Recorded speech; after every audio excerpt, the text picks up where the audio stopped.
안녕하세요. 입터는 북토크 미춘입니다.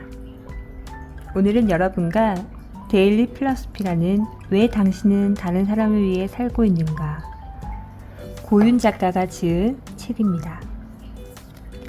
전 사실 이 제목 때문에 이 책을 선택하게 된 것도 있고요.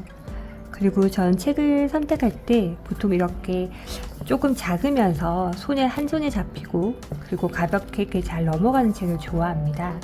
그래야지 들고 다니기도 편하고 가볍기 때문에 어디서든 좀 읽을 수 있는 그런 장점이 있는 것 같습니다.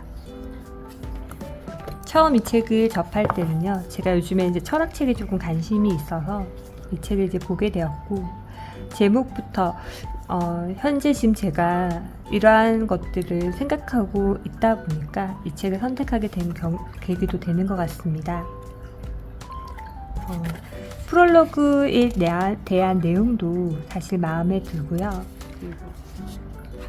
차례도 마음에 들었고요. 저희가 알고 있는 유명한 사람들의 좋은 얘기들을 이분이 함께 엮어서 글을 지은 것 같아요. 그래서 읽기가 좀 편했다고 생각이 듭니다. 그 중에서 제가 몇 가지만 이제 소개를 해드리고 싶은 부분들이 있었는데요. 당신의 자아상이 인생을 결정한다. 간략하게 몇 줄을 좀 소개해드리면요.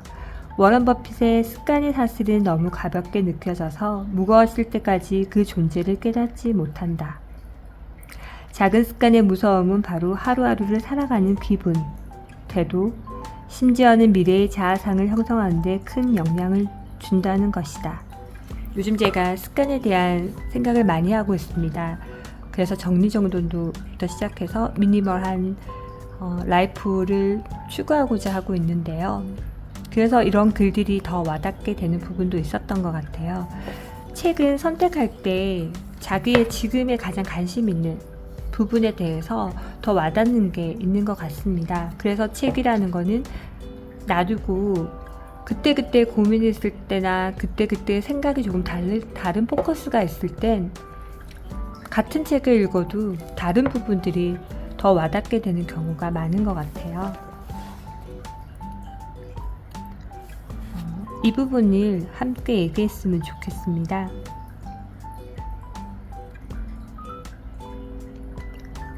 우리에게 필요한 것은 사고방식의 패턴과 흐름을 바꾸는 내면 성찰이다. 당신에게 추천하는 습관은 내 상태를 자세히 들여다보고 나 자신과 나누는 대화다. 하지만 기본적인 게 우리를 더 강력한 존재로 만들어준다는 사실을 알아야 한다. 긍정적인 말이 나옵니다. 한번 같이 들어봐도 좋을 것 같아요. 나는 강한 존재다. 나는 내 삶의 주인이다. 나는 사랑받을 자격이 있다. 나는 매일 성장하고 있다. 나는 충분하다. 나와의 대화는 내면을 빠른 속도로 변화시킨다. 습관은 단순히 일상의 일부가 아니라 나의 미래를 바꿔줄 수 있는 중요한 요소이다. 이 책에 좋은 내용들이 사실 너무 많아요. 그때그때 조금 다르지만요. 다 소개해드릴 수는 없지만 제가 이 책에 대해서 중요한 부분, 저한테 중요하게 느껴졌던 부분들을 조금씩 읽어드리는 부분입니다. 구절이고 중략도 들어가기 때문에 참고해서 들어주시면 더 좋을 것 같아요. 저는 이 책 중에서 이제 소개할 때 책과 읽어드리는 책의 내용은 조금 달리 했는데요. 그래야 좀 더 여러분께 많은 내용들을 전달할 수 있지 않을까 싶어서 나누어 봤고요. 이 책은 전반적으로 다양한 내용들이 많이 있기 때문에 이제 생활하는 것에 대한 부분들이 나오기 때문에 저는 이 책을 두고 한 번씩 읽어보면 좋겠다는 생각을 또 한 번 해봤습니다. 나에게로 가는 길을 발견하는 방법. 요즘은 자기 자신이 아닌 누군가가 좋아할 법한 화려한 명품과 비싼 차, 좋은 집, 고급 음식들이 곧 자신을 대변한다는 생각이 만연해 있다. 그것을 보고 있노라면 내 뜻대로 살아가는 나의 삶이 진짜 삶이 아닌 것처럼 보잘것없이 느껴지기도 한다. 현실이 시궁창 같고 누구나 누리는 일상을 나만 못 누리는 것처럼 느껴지기 때문이다. 이런 마음의 가장 큰 중심엔 타인의 시선에 맞게 살아가려는 태도가 있다. 여기서 문제는 그게 과연 나의 행복일까란 것이다. 그들은 그런 삶을 선택적으로 결정한 것일까? 헤르만 헤세는 싱클레어의 입을 빌려 다음과 같은 말을 전한다. 인간에게는 오직 하나의 진실된 소명이 있다. 그것은 바로 자기 자신에게 가는 길을 찾는 것이다. 남들이 시키는 대로, 말하는 대로 나의 길을 결정해서는 안 된다는 뜻이다. 애초에 삶의 정답이란 존재하지 않으며 그들이 인생을 책임져 주지도 않는다. 남들의 선택과 남들의 의견은 나의 길로 가는 길이 아니라 그저 보편적으로 선택하는 것일 뿐.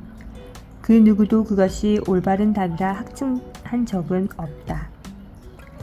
다수의 선택이 정답이라면 성공은 다수의 몫이어야 한다. 허나 매번 성공은 소수의 몫이 없다. 이미 이 점에서 우리는 논리적으로 괴리를 발견할 수 있다.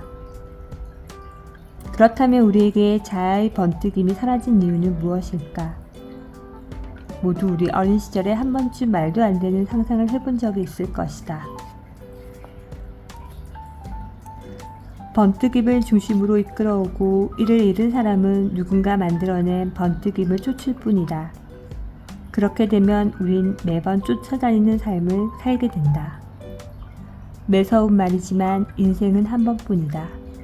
단 한 번뿐인 인생을 살아내는데 그 안을 나의 것이 아닌 다른 이의 것으로 채우는 것만큼 공허한 것도 없다.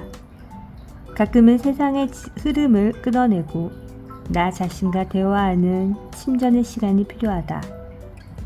아름다운 하늘과 풀잎을 바라보고 청아한 새소리를 들으며 다음 질문을 곱씹어보자. 먼 훗날 죽음을 앞둔 내가 후회 없이 잘 살았다고 말하기 위해서는 지금의 나는 무엇을 해야 할까? 제가 이 책을 고른 이유 중에 하나가 이 단락에 딱 나와 있었던 것 같고요.